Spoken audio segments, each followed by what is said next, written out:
అందరికీ నమస్కారం. నేను మీ దేవి. 'మిస్టర్ హ్యాండ్సమ్' 25వ భాగం. రచయిత భాను గారు. జై చెప్పింది ఒక క్షణం విని గుండాగినంత పనైంది వాళ్ళకి. కూతుర్ని దగ్గరకు తీసుకొని దేవుడి దయ వల్ల ఏం కాలేదు, ఇంకా నయం. ఏమైనా అయ్యుంటని ఊహించుకోవడానికి కూడా వాళ్ళకి భయం వేస్తుంది. సారీ మావయ్య, నేను కొంచెం జాగ్రత్తగా ఉండాల్సింది. అయ్యో జై, నువ్వేం చేస్తావ్? ఇందులో నీ తప్పేం లేదు. వాళ్ళలా చేస్తారని నువ్వు కూడా ఎక్స్‌పెక్ట్ చెయ్యవు కదా! పోనీలే, ఏదైతే ఏంటి, మీరు బావున్నారు. అది చాలు మాకు.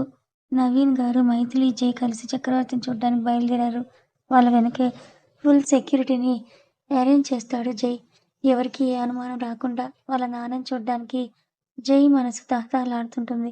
ఎప్పుడెప్పుడు చూస్తానా అని మనసు పోరు పెడుతుంది. జై పరిస్థితి అర్థమై మైథిలి కూడా సైలెంట్‌గా ఉంది. కొన్ని గంటల ప్రయాణం తర్వాత కారు దిగి లోపలికి వెళ్తారు. చిన్న రూమ్, చుట్టూ ఇద్దరు డాక్టర్స్, ఇద్దరు నర్సులున్నారు. నవీన్ గారు రాగానే ఆ నలుగురు ముందుకు వచ్చి నిలబడతారు. జై, వీళ్ళే చెక్కిరిని చూసుకునేది. పద, చెక్కిరిని చూద్దాం అని తీసుకెళ్తాడు. ఒక రూమ్‌లో బెడ్ మీద పడుకొని చుట్టూ వైర్స్‌తో ఉంది. బెడ్ మీద పడుకున్న తండ్రిని చూసి జై కాళ్ళు కదలడం లేదు. గుండె వేగంగా కొట్టుకుంటోంది. మెల్లిగా ఒక్కో అడుగు వేస్తూ వెళ్ళాడు. ఇలా ఎన్ని ఏళ్ల నుంచి పడుకోవడం వల్ల మొహం మొత్తం వాడిపోయి గడ్డం పెరిగి పీక్కుపోయి ఉన్న తండ్రిని చూడగానే జై కళ్ళు చెమ్మగిల్లుతాయి. తండ్రిని చూసినందుకు ఆనందపడాలో, ఇలాంటి పరిస్థితుల్లో చూస్తున్నందుకు బాధపడాలో కూడా అర్థం కాని సందిగ్ధంలో ఉంది జై మనసు. వణుకుతున్న చేత్తో తండ్రి చేతిని తీసుకొని ప్రేమగా ముద్దాడుతాడు. డాడీ అని పిలవడానికి కూడా జై గొంతు పెగలడం లేదు. అతన్నలా చూసి మైథిలికి కూడా కళ్ళల్లో నీళ్లు తిరుగుతాయి. నాకే ఇలా ఉందంటే జై పరిస్థితి ఎలా ఉంటుందో అర్థం చేసుకొని జై భుజం మీద చెయ్యేసి, ఏమీ కాదు జై, కళ్ళతోనే చెప్తుంది. ఫొటోస్‌లో ఎంతో హుందాగా ఉన్న తండ్రిని ఇలా చూడాల్సి వస్తుందని అసలు అనుకోలేదు. అలా చూడ్డం జై వల్ల కావడం లేదు. మీకిలాంటి పరిస్థితి తీసుకొచ్చిన వాళ్ళని అస్సలు వదలను డాడీ. వాళ్ళకి తగిన గుణపాఠం చెప్పకపోతే నేను మీ కొడుకునే కాదు అనుకొని తండ్రి నుదుటన ముద్దు పెట్టి, డాడీ, నేను మీ జైని, కళ్ళు తెరవండి. ప్లీజ్, మీరు నా కోసమైనా నార్మల్ అవ్వాలి. నాకు మీ ప్రేమ కావాలి. మీతో హ్యాపీగా ఉండాలని ఉంది. మీకు లేదా నాతో హ్యాపీగా ఉండాలని?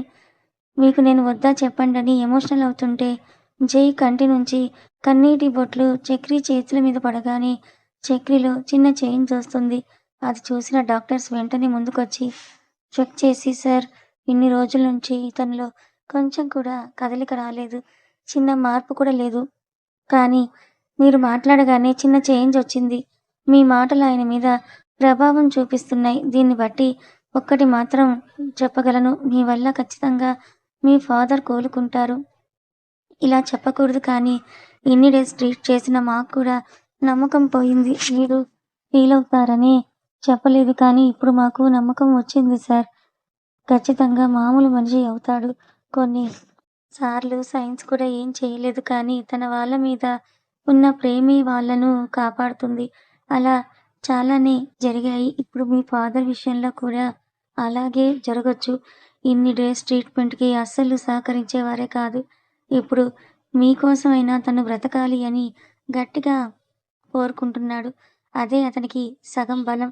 మీరేం వర్రీ అవ్వకండి సార్ అని చెప్పగానే జై వాళ్ళకి చాలా హ్యాపీగా అనిపిస్తుంది. థాంక్స్ డాక్టర్, మీరిన్ని రోజులు మా ఫాదర్‌ని కాపాడినందుకు. నేను మా ఫాదర్‌ని ఇక్కడ నుండి షిఫ్ట్ చేయొచ్చు కదా అని అంటే, అక్కడ నుంచి మంచి ట్రీట్మెంట్ ఇవ్వడానికి స్కోప్ ఉంటుంది. నాతోనే ఉంటే డాడీలో తొందరగా చేంజ్ కూడా రావచ్చు కదా. ఆ సార్, తీసుకెళ్ళొచ్చు. మీరు పక్కనే ఉంటే తొందరగా క్యూర్ అవ్వచ్చు. తను మీ మాటలు వినగలడు కాబట్టి మీరు చెప్పేది తనకి అర్థమవుతుంది. అలా డాక్టర్‌తో చాలా సేపే డిస్కస్ చేసి, మావయ్య, మీరు ఇంటికి వెళ్ళండి. నేనుంటాను ఇక్కడే అని అంటాడు జై. నేను కూడా ఇక్కడే ఉంటాను జై అని అంటూ మైథిలి మారం చేస్తుంది. కూతురు చెప్పిన రాదు అనుకొని, సరే జై, మీకు నేను డిన్నర్ పంపిస్తాను. జాగ్రత్తగా ఉండండి. మీకు ఏ అవసరం ఉన్నా వెంటనే కాల్ చేయి, సరేనా అంటూ జాగ్రత్తలు చెప్పేసి వెళ్తారు నవీన్ గారు. నువ్వు మీ డాడీతో వెళ్తే అయిపోయేది కదా. అక్కడ నీకోసం వాళ్ళు ఎదురు చూస్తూ ఉంటారు. వాళ్ళు కూడా నిన్ను మిస్ అవుతూ ఉంటారు కదా. ఈరోజు ఉంటాను, కావాలంటే రేపు అక్కడే ఉంటాను జై. నిన్ను ఇలా వదిలి ఉండాలంటే నాతో కాదు అని వెళ్ళి చక్రవర్తి రిపోర్ట్స్ అన్నీ చెక్ చేస్తూ ఒక్కొక్కటి డీటెయిల్‌గా నోట్ చేసుకుంటుంది. మైథిలిని చూసి చిన్నగా నవ్వుకొని, ఇన్నేళ్ల నుండి మిస్ అవ్వడం వల్ల తండ్రిని చూస్తూ కూర్చుంటాడు జై. మైథిలి అన్నీ నోట్ చేసుకొని, దానికి సంబంధించిన బెస్ట్ ట్రీట్మెంట్ గురించి డాక్టర్స్‌తో సెర్చ్ చేస్తూ ఉంటుంది. అలా ఈవినింగ్ వరకు సెర్చ్ చేసి సేవ్ చేసుకొని జై కోసం కాఫీని ప్రిపేర్ చేసి జై దగ్గరికి వెళ్ళి, "ఏంటి తండ్రి కొడుకులు ముచ్చట్లు పెట్టుకుంటున్నారా? నన్ను కూడా మీలో కలుపుకోండి" అంటూ జై చేతికి కాఫీ ఇచ్చి చక్రికి మరో పక్క కూర్చుంటుంది. "మేమేం కలుపుకోమని చెప్పలేదు కదా" అని కాఫీని సిప్ చేస్తూ అన్నాడు. "మావయ్య మీరు నార్మల్ అయ్యాక మీ కోడలికే సపోర్ట్ చేయాలి. అలా ఏం కాదు. మా డాడీ నాకే సపోర్ట్ చేస్తాడు. మా డాడీ నా పార్టీయే కదా డాడీ" అని అంటాడు. "అదేం కాదు చూస్తుండండి మావయ్యకి నేనే నచ్చుతాను. నా పార్టీలోనే ఉంటాడు" అని ఏమాత్రం తీసిపోకుండా చెప్తుంది మైథిలి. అలా సరదాగా మాట్లాడుతూ ఉంటారు. ఎందుకంటే అలా మాట్లాడితేనే చక్రవర్తిలో చేంజ్ రావడానికి ఆస్కారం ఉంది. కొద్దిసేపు అక్కడే ఉండి బయటకు వచ్చి జై, "మావయ్య కోసం ఏ ట్రీట్మెంట్ ఇప్పించాలో, ఎవరిని కన్సల్ట్ అవ్వాలో నేను చూసి పెట్టాను. వాళ్ళ అపాయింట్మెంట్ తీసుకోవాలి. తొందరగా దొరకదు. నువ్వు ఒకసారి ట్రై చెయ్యి. నీతో అయితే ఈజీగా అవుతుంది. ఓకే. నేను చూస్తాను. నాకు సెండ్ చెయ్యి సరేనా" అని మైథిలి చెయ్యి పట్టుకొని నడుస్తూ, "నాకు చాలా హ్యాపీగా ఉంది బుట్టబొమ్మ. డాడీని చూసి ఎంత హ్యాపీగా ఉందో తెలుసా? నేనెంత హ్యాపీగా ఉన్నానో చెప్పలేకపోతున్నా. ఇదంతా మీ డాడీ వల్లేరా? మావయ్య కనుక ఆ రోజు హెల్ప్ చెయ్యకపోతే ఈరోజు డాడీ ఉండేవారే కాదు. ఆ రోజు ముందు చూపుతో ఆలోచించి సేఫ్‌గా ఇక్కడ పెట్టారు. లేకపోతే ఎవరు ఎక్కడి నుంచి అటాక్ చేసేవాళ్ళో కూడా తెలియదు. మావయ్యకి ఎంత థాంక్స్ చెప్పినా తక్కువే. అయిన వాళ్ళే మోసం చేస్తే ఫ్రెండ్ అయిన ఒకే ఒక కారణానికి డాడీని రిస్క్ చేసి మరీ కాపాడాడు. ఏమిచ్చి రుణం తీర్చుకోవాలి నేను?" "హలో బాబు! చాలా పెద్ద పెద్ద వర్డ్సే యూజ్ చేస్తున్నారు. మీకు తండ్రి కాకముందే మా డాడీకి బెస్ట్ ఫ్రెండ్. అది గుర్తుంచుకొని మాట్లాడండి. రుణాలు గిణాలు అంటే మీ మామయ్యకి కోపం వచ్చేస్తుందని" జై చెయ్యి పట్టుకొని ముందుకు నడుస్తుంది మైథిలి. చుట్టూ అంతా కూడా తోటలాగా ఉంటుంది. "మాకు ఇంత పెద్ద తోట ఉందని కూడా నాకు తెలియదు తెలుసా? చాలా బావుంది కదా!" చాలా బావుంది. పీస్‌ఫుల్‌గా ఫ్రెష్ ఎయిర్ దొరుకుతుంది ఇలాంటి ప్లేసెస్‌లో" అని తోట మొత్తం కూడా తిరిగి, "జై అక్కడ జామ చెట్టు ఉంది పద కోసుకుందామని" ఆ చెట్టు వైపు పరిగెడుతుంది మైథిలి. అవి అందుకోవాలని చూస్తుంది కానీ, మీదికి ఉండేసరికి అందకపోవడంతో బిక్కమొహం వేసుకొని జై వైపే చూస్తుంది. "ఏమైంది? అందడం లేదా? ఆ! నువ్వు ట్రై చెయ్. నీకు అందుతాయేమో." "హలో! తమరొకటి అబ్జర్వ్ చెయ్యాలి. నువ్వు నేను సేమ్ హైటే" అని అంటాడు జై. జై పక్క నిలబడి చూసుకుంటూ, "అవును కదా! నేనెప్పుడూ ఇది అబ్జర్వ్ చేయలేదు. మీరు నేను సేమ్ హైట్ ఉన్నామంటే నేను మీతో ఉన్నప్పుడు హై హీల్స్ వేసుకోకూడదు అన్నమాట" అని అంటుంది మైథిలి. "హ్మ్. ఏ నీకు హిల్స్ వేసుకోవడం అంటే ఇష్టమా?" అని అడుగుతాడు మైథిలినెత్తుకుంటూ. "ఆ! కొంచెమైనా హిల్స్ లేకపోతే నాకంతగా నచ్చదు" అని అంటూ జామకాయలు కోస్తూ చెప్తుంది. అన్నీ కోసుకున్న తర్వాత మైథిలిని కిందకు దించగానే వాటిని కడిగి కట్ చేసి వాటి మీద కొంచెం ఉప్పు, కారం వేసి తీసుకొచ్చి జై చేతికి ఇస్తుంది. "ఏంటివి ఇలా చేశావు? ఏదో కర్రీలో వేసినట్టు సాల్ట్, మిర్చి పౌడర్ వేసి తెచ్చావు" అంటూ వాటిని వింతగా చూస్తుంటే, "అరే జై ఒక్కసారి తిని చూడు సూపర్‌గా ఉంటుంది. నువ్వెప్పుడూ తిని ఉండవు. ఖచ్చితంగా నీకు నచ్చుతుందని" చెప్తూ ఒక ముక్క తీసుకొని కొరికి సూపర్ అని చేత్తో చూపిస్తూ తింటుంటే మైథిలిని చూసి జైకి నోట్లో నీళ్లూరుతుంటాయి. ఒక ముక్క తీసుకొని జై కూడా నోట్లో పెట్టుకుంటాడు. "ఎలా ఉంది?" అని కళ్ళెగరేస్తుంది మైథిలి. బావుంది. Nice taste. చాలా బావుంది. ఇవి ఇలా కూడా తినొచ్చని నువ్వు చెప్పే వరకు నాకు తెలియదు. పర్లేదు. నీకు కూడా మంచి టేస్టే ఉంది" అంటాడు. "నాకు మంచి టేస్ట్ ఉందని ఎప్పుడైనా ఒప్పుకున్నారు. మీకు తెలుసా? స్కూల్ వెళ్ళేటప్పుడు రోజూ కొనుక్కొని మరీ తినేవాళ్ళం. నేను, మా ఫ్రెండ్స్" అని చెప్తుంది మైథిలి. "అవునా? నేను కూడా ఇక్కడే ఉంటే బావుండేది. ఇలాంటివన్నీ మిస్ అయిపోయాను. చిన్న చిన్నవే కానీ వాటిల్లో కూడా ఏదో హ్యాపీనెస్ ఉంటుంది. డోంట్ వరీ జై. నువ్వు మిస్ అయినవన్నీ నీ మిసెస్ అందిస్తుంది." మైథిలి చెప్పిన దానికి చిన్న స్మైల్ ఇచ్చి, ఐ నో. అవును జై. స్వీటీ పెళ్ళికి వెళ్ళవా రేపు? రేపే కదా పెళ్లి. వెళ్తాను రేపు పెళ్లి టైంకి. ఇప్పుడే వెళ్తే తెలిసిపోతుంది కదా నీ గురించి. ఆ! అవును కానీ అక్కడ మహాతల్లి ఏం ప్లాన్ చేస్తుందో కదా! చేస్తుందేంటి? చేసింది కూడా. చేసిందా? ఏం చేసిందంటూ కంగారుగా అడుగుతుంది మైథిలి.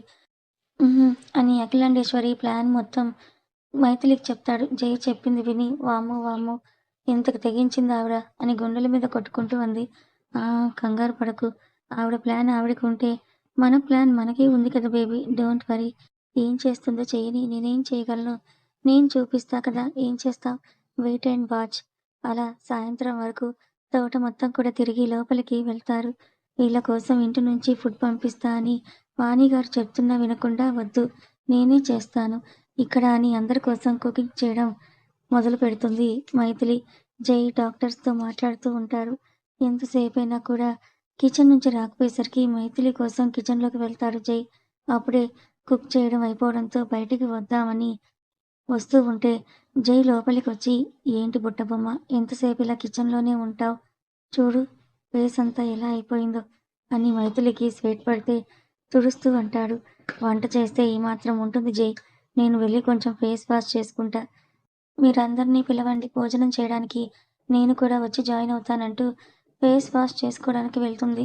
మైథిలి వచ్చేసరికి అందరూ హాల్‌లో ఉంటారు. చక్కగా బయట వరండాలో చాప వేసి డిషెస్ అన్నీ కూడా అక్కడే పెట్టి రండి డాక్టర్స్, రా జై అని పిలుస్తుంది. మైథిలి అందరికి సర్వ్ చేస్తుంటే, మేడం మీరు కూర్చోండి. మీరిలా మా కోసం వర్క్ చేస్తుంటే మాకేదోలా ఉంది. ఎవరికి ఏది కావాలో వాళ్ళు సర్వ్ చేసుకుంటారు. మీరు కూర్చోండి అని అంటుంది అక్కడ ఉన్న నర్స్. పర్లేదు. మీకు చేయడంలో నాకేమీ ఇబ్బందిగా లేదు. నిజం చెప్పాలంటే మీరు చేసిన దానికి ఇది చాలా చిన్నది.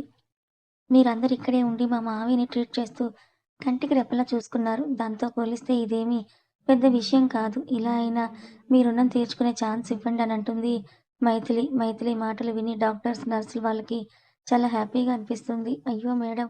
అది మా రెస్పాన్సిబిలిటీ. మీరు కూడా కాబోయే డాక్టరే కదా అని అంటారు. వాళ్ళ డ్యాడీని ట్రీట్మెంట్ చేసినందుకు వాళ్ళని గౌరవంగా చూస్తున్న మైథిలిని చూసి జై మనసులో మైథిలి మీద ఉన్న ప్రేమ ఇంకా పెరిగింది. పక్కన కూర్చున్న మైథిలిని సైడ్ హగ్ చేసుకొని థాంక్స్ అని అంటాడు. ఎందుకో తెలిసి చిన్న స్మైల్ ఇచ్చి తినండి అన్నట్టు కళ్ళతోనే సైగ చేస్తుంది. మైథిలి చేతి వంట తిని మీ వంట చాలా బావుంది మేడం. రోజూ ఈ నర్స్ చేసే వంట తిని తిని బోర్ కొట్టేసింది. నమ్మండి అని అంటాడు ఒక డాక్టర్. పక్కన కూర్చున్న నర్సు గుర్రుగా చూస్తూ బోరొచ్చిన లైఫ్ టైం మొత్తం అదే తినాలి. అది గుర్తుంచుకోండి మీరు అని అంటుంది. మైథిలి వాళ్ళ వైపు చూసి అంటే మీరు ఆ! మేడం నా కర్మకాలి నా భార్య అయ్యింది అని అంటూ నర్సయిన తన భార్య వైపే చూస్తూ చెప్తాడు. ఓహ్! అవునా! మరి మీరు అని ఇంకో నర్స్ డాక్టర్ వైపు చూస్తుంది. నా దరిద్రం కొద్దీ తను నా గర్ల్ ఫ్రెండ్ అయింది. ఇక్కడ వర్క్ చేయడానికొచ్చి నా మనసులో వచ్చి కూర్చుంది. అందుకే పాపం పోనీ అని పెళ్లి చేసుకోవాలని అనుకుంటున్నా అంటాడు. మరో డాక్టర్ నర్స్ వైపు చూస్తూ ఓహ్! గుడ్. కంగ్రాట్స్ అని చెప్తుంది ఇద్దరికీ. అలా సరదాగా మాట్లాడుకుంటూ డిన్నర్‌ని కంప్లీట్ చేస్తారు. తిని మరోసారి వాళ్ళ నాన్నని చూసి జై, మైథిలి నిద్రపోతారు. నెక్స్ట్ డే పెళ్లి మండపంలో అందరూ బంధువులొస్తుంటే రిసీవ్ చేసుకుంటూ ఉంటాడు స్వీటీ వాళ్ళ నాన్న. స్వీటీ వాళ్ళ నాన్న చదువుకున్న, వ్యవసాయం అంటే ఉన్న ఇష్టంతో అదే చేస్తాడు. అందుకే పెద్దగా ఆస్తి లేదని, అలా అని పేదవాడు కూడా కాదు. సరిపడేంత ఉంది. వాళ్ళ ఊర్లోనే వాళ్ళ తోటలోనే మంచిగా మండపం వేసి పెళ్లి జరిపిస్తుంటాడు. శ్రీకర్ పెళ్లి పీటల మీద కూర్చొని పంతులు చెప్పినట్టుగా చేస్తుంటాడు. అఖిలాండేశ్వరి గారు, "అమ్మా ఎక్కడ? ముహూర్తం టైమవుతోంది కదా" అని అంటారు పంతులు గారు. "ఆ! వస్తుంది. మీరు పూజ జరిపిస్తూ ఉండండి" అని సాగదీస్తూ చెప్తుంది శ్రీకర్ తల్లి. తల్లి, తండ్రి కొడుకు పెళ్లిని సంతోషంగా చూస్తుంటే అఖిలాండేశ్వరి సైడ్ స్మైల్‌తో వాళ్ళని చూసి నవ్వుకుంటుంది. అదిగో అమ్మాయొచ్చిందనగానే అందరూ కూడా అటువైపు చూస్తారు. నీలి ముసుగు వేసుకొని మెల్లిగా నడుస్తూ వస్తుంది. అదేంటి అమ్మాయి మొహం మీద ముసుగు వేశారు అని చూస్తూ ఉంటే, అది మన ఆచారం అండి అని చెప్పి తీసుకొచ్చి శ్రీకర్ పక్కనే కూర్చోబెడుతుంది. అప్పుడే జై, మైథిలి ఇద్దరూ కూడా ఎంట్రీ ఇస్తారు. ఇద్దరూ వచ్చి ముందు సీట్‌లో కూర్చొని పెళ్లి చూస్తుంటే వాళ్ళని చూసి అఖిలాండేశ్వరికి మాత్రం పిచ్చ షాకింగ్‌గా ఉంటుంది. వీళ్ళెలా వచ్చారు? మైథిలి ఆ మైక్ దగ్గరుంది కదా! ఇప్పుడు ఎలా వచ్చిందని జైని, మైథిలిని మార్చి మార్చి చూస్తూ ఉంటే జై మాత్రం కాలు మీద కాలు వేసుకొని స్టైల్‌గా కూర్చొని ఏంటన్నట్టు అఖిలాండేశ్వరికి కళ్ళెగరేస్తాడు. అప్పుడు తేరుకొని కంగారు పడుతూ ఉంటుంది. తన కంగారులోనే స్వీటీ మెడలో శ్రీకర్ తాళి కూడా కట్టేస్తాడు. తాళి అక్ కట్టగానే అఖిలాండేశ్వరి స్పీడుగా వెళ్లి కూతురి మొహం మీద ఉన్న ముసుగు తీసి షాక్ కొట్టిన కాకిలా బిగుసుకుపోతుంది. స్వీటీ ఇక్కడికి స్వీటీ ఎలా వచ్చింది? అయ్యో! స్వీటీ కాకుండా ఇంకెవరినో ఎక్స్‌పెక్ట్ చేశారు అఖిలాండేశ్వరి గారు అని అంటూ దీర్ఘం తీస్తూ అడుగుతుంది మైథిలి. మైథిలిని చూసి నేనెందుకు ఎవరిని ఎక్స్‌పెక్ట్ చేస్తాను? అయినా నువ్వెందుకొచ్చావిక్కడికి? నేనెందుకొచ్చాను? తర్వాత మాట్లాడుకుందాంలే కానీ చాలా టెన్షన్‌తో ఉన్నారు కదా! ఈ మంచినీళ్ళు తాగండి అని అంటూ బాటిల్‌ని చేతిలో పెడుతుంది. నిజంగానే టెన్షన్, కంగారు అన్నిటి వల్ల తనకి మొత్తం చెమటలు పట్టేస్తుంటే బాటిల్ తీసుకొని గడగడ తాగేస్తుంది. నీళ్లు తాగి కొంచెం టెన్షన్ తగ్గించుకొని స్వీటీ వైపే చూస్తుంది.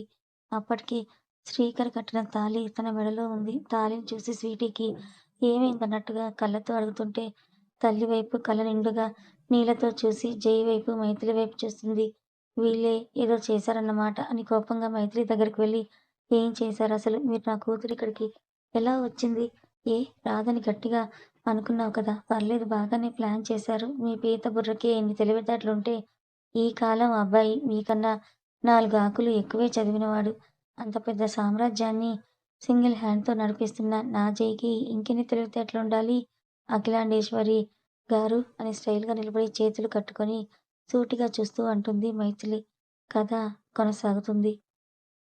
ఈ కథ మీకెలా అనిపించింది? నచ్చితే లైక్ చేయండి. మరికొంతమందికి షేర్ చేయండి. ఇలాంటి మరిన్ని మంచి కథల కోసం ఛానల్‌ని సబ్స్క్రైబ్ చేసుకోండి. Thank you so much.